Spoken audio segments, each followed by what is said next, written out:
We decided to kick it up a notch with a ball pit. Yahoo! Yahoo is right. Let's rock.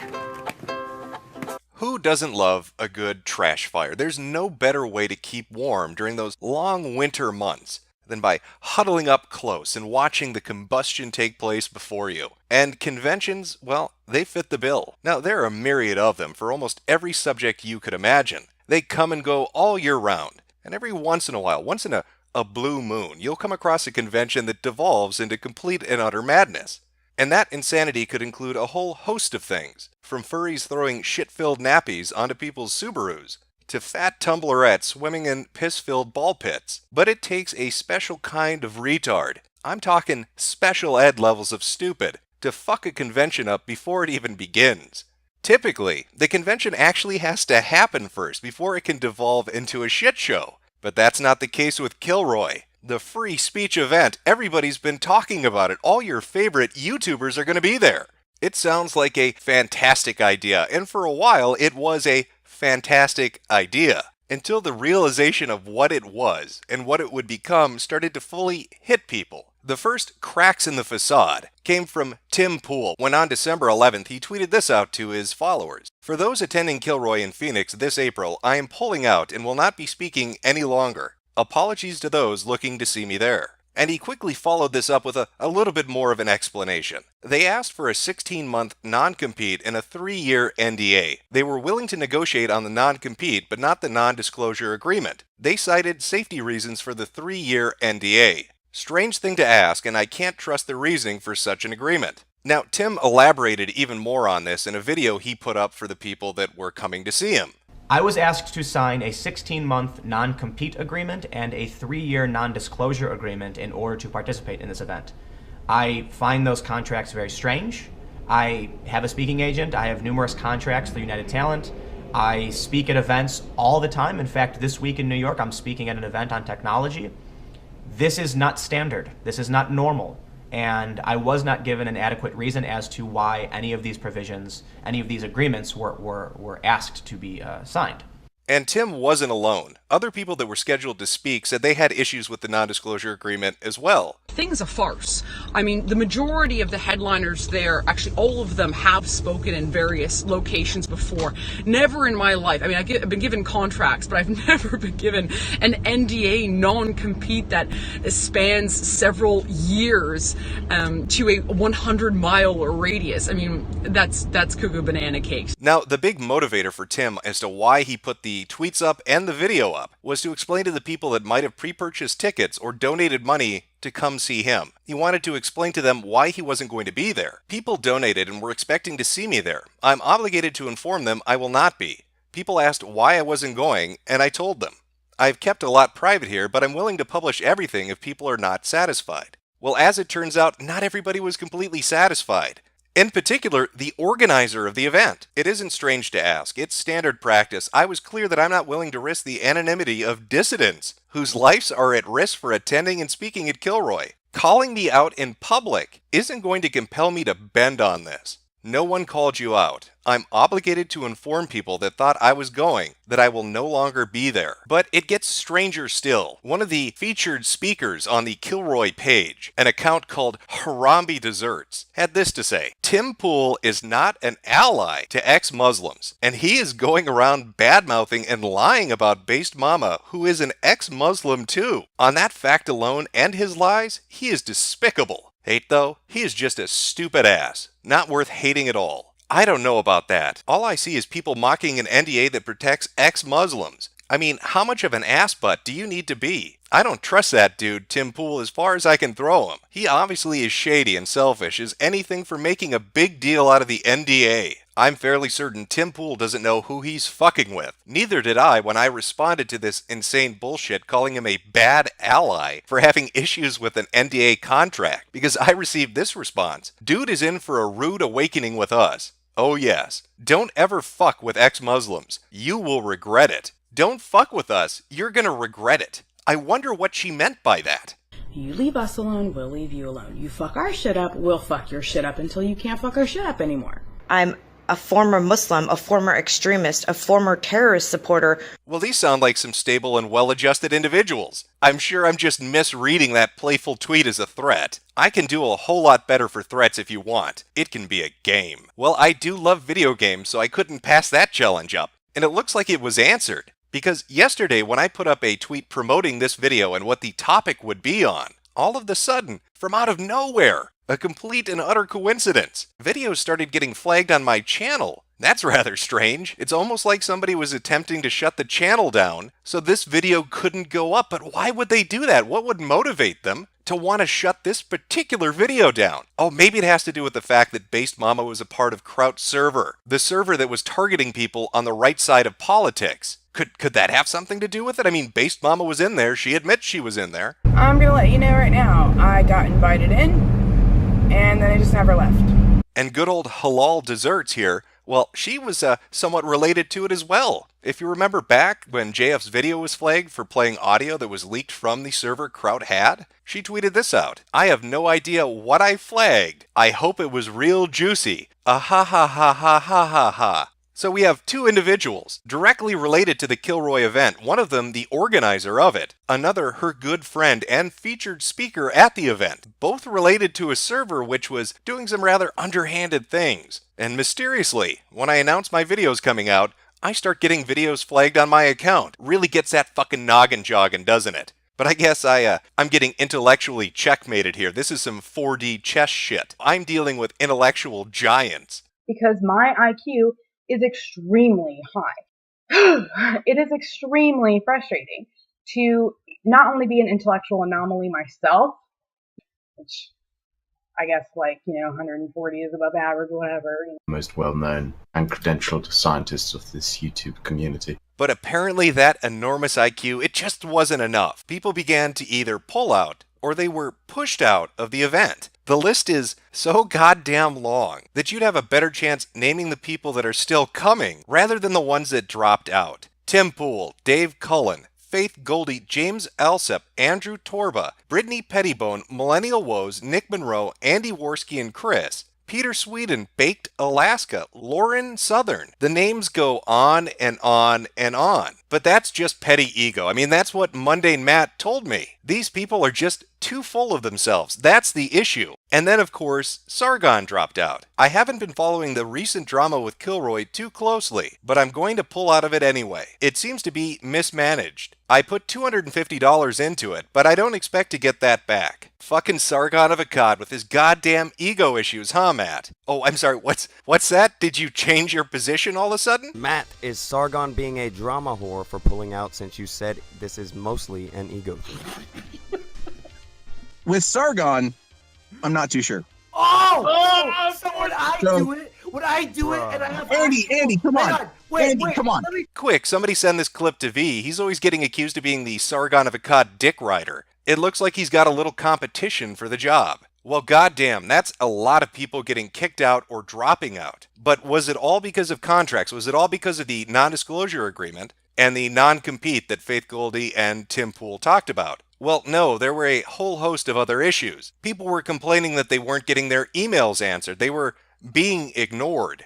We were getting ignored. A lot of the concerns were getting ignored until it was put in front of the public. I'm sorry.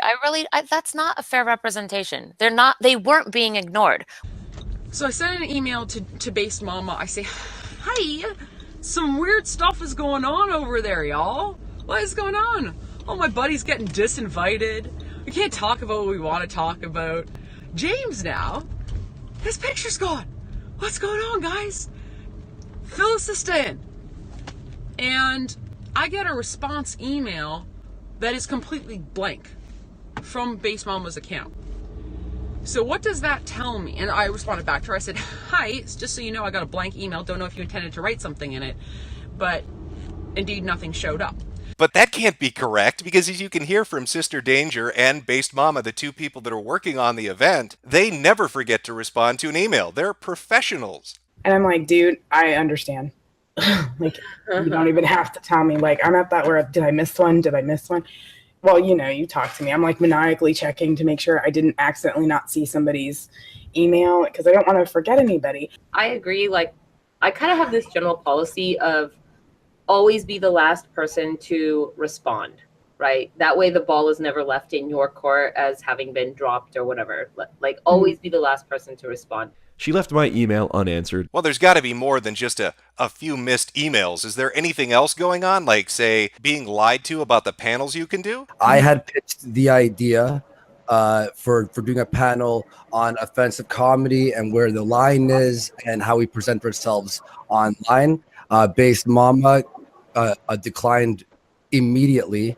Well, there must be a good reason Andy Worski was told he couldn't do a panel on offensive comedy. Like, say, one of Based Mama's associates was already going to do it, and Andy can go fuck himself. Foxy here, who hasn't said shit about fuck this whole time, is going to be on the comedy panel and basically discuss like how, you know, the restriction of free speech in this offense culture is really kind of hampering comedy, where you can't be as free with it as you want to be. How's that dicking feel, Andy? Probably similar to what James Alsop got when he was bent over and hit with this gem. She said my speech on identitarianism was banned because it was a topic that she didn't want to bring up at the conference. This is, of course, contradicted by the fact that listed in the topic sheet she sent me was a speech called The History of Identitarianism in Ireland. I find it funny that there's been kerfuffle from the alt-right side because I won't entertain a panel on identitarian politics. I'll go ahead and tell you. Here's the reason why. And I told everybody this. We don't have time. We don't have the space. It's not on the agenda. Listed in the topic sheet she sent me was a speech called The History of Identitarianism in Ireland. It's just a kerfluffle. Come on. Everybody makes mistakes, and the super genius brain trust over here, they fucked up a little bit, but they're innocent fuck-ups. There's no ulterior motive behind any of it. It's not like this is one giant fucking scam that sucked in multiple groups of people. That would be ridiculous. I mean, listen to Andy. He came up with this idea at VidCon. It was our idea.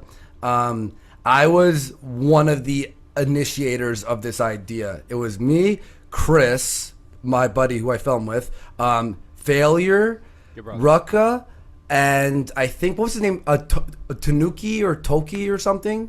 Failure? What was his name? It starts with a T. Do you know what I'm talking about? Yeah, Wild Tanuki. Here, or that's it. It was all of us, and we were all at that shrimp place during VidCon, and we were the ones who were like, "Oh, we should do our own VidCon where it's like all of us, and we can meet, you know, viewers and stuff, and talk about whatever we want." And then we were all just hanging out outside, and Sister Danger was there. We brought it up to her, and she's like, "That's a great idea. You know, I've done these things before." And then when she spoke to Based Mama and Dave, they sort of took a hold of that. Well, isn't that wonderful? Based Mama is going to help Andy realize his dream to put on this idea for a convention. But wait a minute, though. That's not what Based Mama told Bunty King. This has been in the works for quite a while, so I'm just... How long has this been in the works for, if you mind me asking? About 3 years. We've been... 3 you know, years? Yeah. 3 years you've been planning this with Dave? No, I was planning it with Kevin. That's really strange. When I Google VidCon, it shows me that it ran from the 21st to the 25th. And the social media accounts for the Kilroy event went up after VidCon, which would seem to substantiate what Andy Worski is saying. Yet there's Based Mama telling Bunty King this is something she's been working on for 3 years. Well, that's a bit of an inconsistency. I mean, all she wants to do is help establish this event. Oh, wait, did I say event? I meant business. Most NDAs are indefinite, so I put a 3-year limit on it because I'm like, well, that's plenty of time to establish our business model and streamline the process so other people can take Kilroy to their cities, you know, and do their thing, and like we can help them out with getting contracts and, you know, contracting with vendors and venues and doing all this shit. Like, I was like, yeah, that's cool. Like, we had a fucking plan. It wasn't like we just pulled this shit out of our asses. Yeah, let's franchise that fucker out. Hey, let's take it even further. How about some trademarks and copyrights? What we could do is trademark our brand for Kilroy was here. Hell, even throw in a few employment NDAs and non-disclosure agreements. These contracts are the same as going to employment. Not the same. I'm sorry. I'm going to really take that back because I already got raked over the coals. That sounds like a recipe for success. but definitely not what Andy Worski and a whole host of other people signing up for this particular event thought when they signed up for it. Oh, God, I'm getting so sleepy here. I'm just going to stop thinking about it. I don't want my ego to get in the way. Hey, guys, let's go take a nap. Anybody else getting tired? I mean, all that matters at the end of the day is that business loan gets taken care of. So when I go into these places 6 months ago, trying to secure spots, they're like, we want a deposit now. So I took out a loan to put down the deposits. So Oh, I'm wow. into this shit for like $30,000 already. Oh, wow. I didn't know that. I don't think anybody knew that. I must have misheard her. I could have sworn she just said that she took those loans out 6 months ago, which would have been in June, right after VidCon. No, clearly she meant 3 years ago. Fuck you, Andy Worski. You don't know what you're talking about. I know that look you're giving me. Take the fucking tinfoil hat off. These are all just amazing coincidences.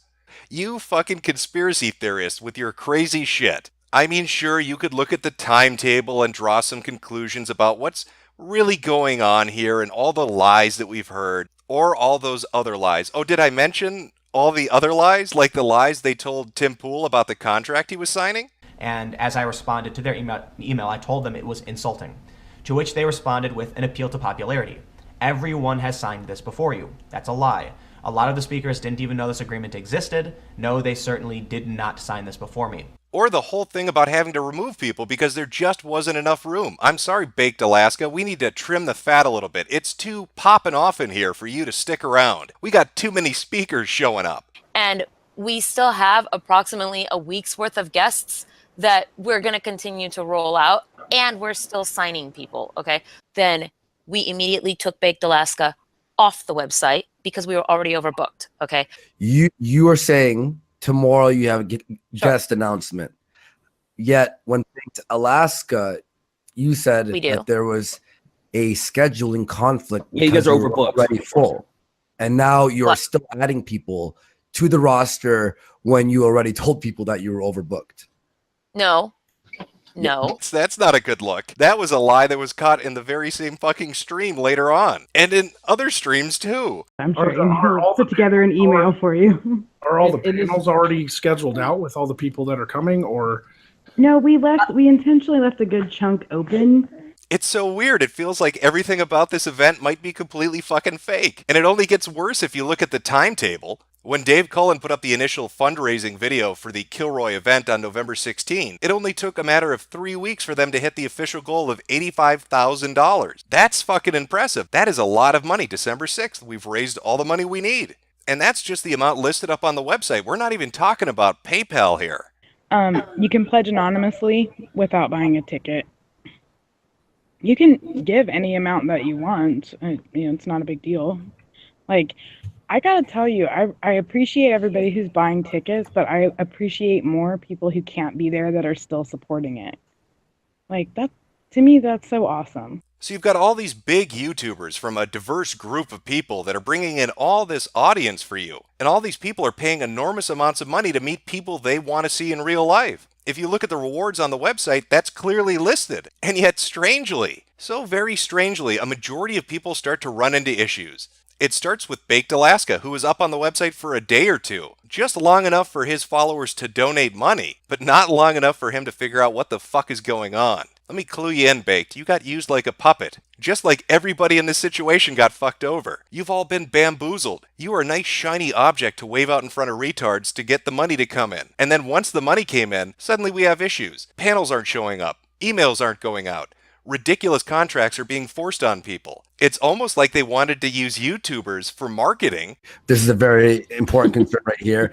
Is a lot of the donations were made under the promise that under the promises that certain guests would be appearing, and you put the guest list up there, and people saw who was on that list and donated to see certain people. And then as people start pulling out, and as all these complications are happening, doesn't it seem like the donations and the event itself was made under a false promotion? I wanted to put people up for the crowdfunder that people kind of knew, like they could see them and knew who they were, just as part of the marketing. And then I didn't I didn't go out of my way to show that there were academics who were actually attending, that we're going to be talking about other things, not on YouTube, not internet celebrities or whatever. So we've got like a reward system in the works, and meeting up with people is going to be one of the rewards. So they could fund academics who weren't as popular. I'm trying to be amenable to them as much as I can, but they're not really that big, and they're not really that influential, especially when we're courting like academics, like actual academics, not pretend YouTube academics. Like, we're actually going for people who are actually like researching in these fields and making progress in these areas and actually like working for this. Well, don't make so them I'm not like super concerned about it, because that's, well, the problem is, like I said, I think the biggest mistake I made was not making it clear that this is not a YouTube convention. And a lot of, like, we can't list a lot of people that are on there that are very left-leaning because they're a fucking security risk.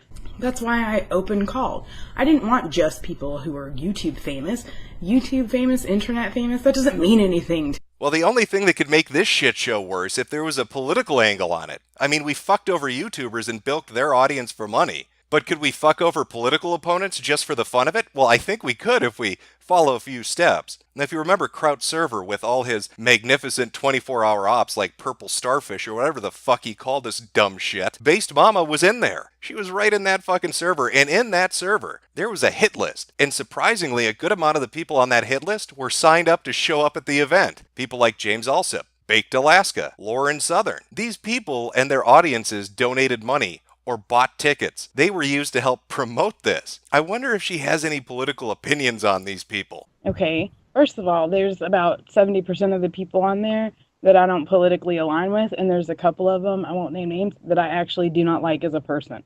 I think it'll be great to kind of bring social justice back to where it's supposed to fucking be. Yeah, I agree. Girl power. Let's bring social justice back to where it needs to be. Fuck those white nationalists. But don't fuck their money. We need their money. We have a $30,000 business loan to pay off and trademarks to apply for. Well, Jim, that doesn't prove any malice on her part. Well, as she said, she is Kilroy. Because at the end of the day, Kilroy is just me. And the Kilroy social media page that's up only has like 130 tweets. So it's really weird then, isn't it, that a social media account used to promote a free speech event would be retweeting Trout and T advertising his dirty tricks server. If she's calling the shots, and this is her event, and her event is officially promoting him by retweeting him on their official fucking account, raises a few questions, doesn't it? It's a twofer, really. You get a bunch of gullible YouTubers to promote your event, which you let them think is actually their event, but you have no real intention of ever letting them show up and speak. Now, you go about this by a myriad of different ways, by making panels inaccessible, losing emails, creating contracts which are just purely ridiculous in the hopes that it will drive them away or anger them, to make room for all those top-tier intellectual academics that you've always dreamed of gathering together in one place to have 48 panels on Muslim this and Muslim that. And you also get to take all this money from right-wing sources which you disagree with, people you find abhorrent, and then basically just throw them off the website. Kick them off, remove their name, it doesn't matter, you've already got the cash. Sometime last week, I was dropped from the Kilroy speakers list without notice. That's how you know you're dealing with true professionals. Seems pretty cut and dry to me. For that 3-week period of fundraising, there weren't contracts sent out. There weren't NDAs discussed. Everybody seemed to be taken by surprise at the very end, after the money was gathered. Then, once the money was in that bank account, suddenly we have issues. Suddenly we need to clear some room, make some space for the important people, not you fucking YouTubers. You don't matter. But hey, you've still got things to look forward to at Kilroy. I mean, sure, Sargon's not going to be in the ball pit. That's a bit disheartening. I think we all really wanted to see him just swimming around in his natural environment, but sadly that's just not going to happen. But at least he can show up for the fights. The good old fisticuffs. I'm talking Jeff Holiday throwing down with Coach Red Pill. Can you just not be a pussy about it? You know something? I'm going to go to the Kilroy event. Okay, good. Come to the Kilroy event. I'm going to go to the Kilroy event, and I'm going to look you up. When you find me at Kilroy, that you were just saying, Coach, that you're going to come find me at Kilroy, what are you going to do when you find me? You're going to give me a big old sloppy kiss? You'd love that, wouldn't you? Oh, yeah. I love older men. So what are you going to do? You saying you're going to come and you're going to find me at Kilroy. What are you going to do? We're going to have a chat? You're going to buy me a burger? You'll be talking, but I won't be talking much, probably. Okay. So you're gonna patiently sit there and you're gonna listen and absorb everything that I have to say, and that'd be great. Cool. Sounds good. Is that it? That all you're gonna do when you come to Kilroy, man? Or Johnny Fox taking on Mundane Matt. Here's the I know I thought this. Like, here's the thing, Johnny. You want to have this conversation in person, dude? I'm all for it. Get your ass to Phoenix in fucking April. For whether you're going to Kilroy 1 or Kilroy 2, whatever Andy's making. Why don't you come on out? Why don't you come on out? Come on out. Well, come on out, sir. That's my suggestion. Come on out. Come on out. Come on, let's have a conversation. Come on, get on that plane, Johnny. Get on that Iron Horse. Get your ass out to Phoenix. Come on. That sounds like some good old fun. Who doesn't want to watch people beat the shit out of each other? This sounds like a fantastic event.